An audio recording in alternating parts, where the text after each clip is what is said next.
Ja, vi har så lavet opgave 14, Cooper-test.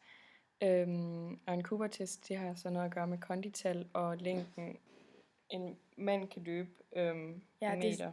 Og det er så de 2 informationer, vi får fra selve opgaven. Og så beskriver den derudover også en model, der siger, k er lige med a gange x plus b, og det viser sig, at det er en lineær funktion, vi har med at gøre. Ja, og k har vi så defineret som kondital, og x som længden, manden kan løbe per eller i meter. Ja.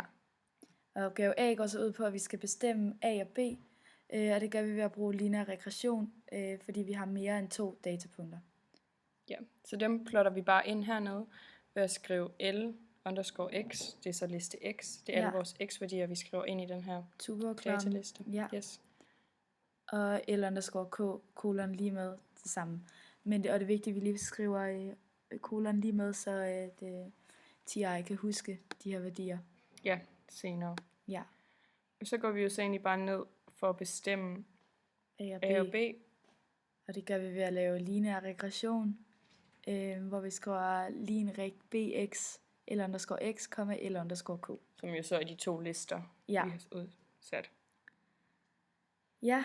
Så regner vi egentlig bare A ud ved hjælp af lineær regression, ved at følge de trin, vi havde lært ind i det der dokument, den bedste rette linje. Ja, og så derefter regner vi B ud. Og det er vigtigt, at man lige laver det omvendt, fordi det har noget at gøre med, at i andre lande, så når man skal lave lineære funktioner, så bytter de rundt på rækkefølgende tal.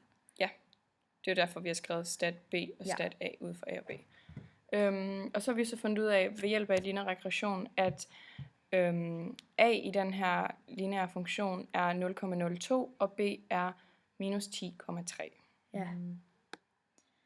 Så i opgave B, så skal vi bestemme, hvor meget mandens kondital er steget. Fordi hvis han nu kan løbe 100 eller 450 meter længere, det vil så sige, at vi har delta x, som så er 450. Og vi ved fra tidligere opgave, at delta eller A, det er 0,02. Ja, og vi skal så finde delta k, altså forskellen i kondital. Ja. Derfor fortæller vi lige TI, at delta x det er 450 ved at sætte kolon lige med foran. Og så derefter så regner vi ved at bruge udtrykket solve, så regner vi funktionen ud. Ja, så det er jo egentlig bare en ligning, vi laver her. Og så har vi regnet ud, at forskellen i kondital er 9,91. Ja. Yes.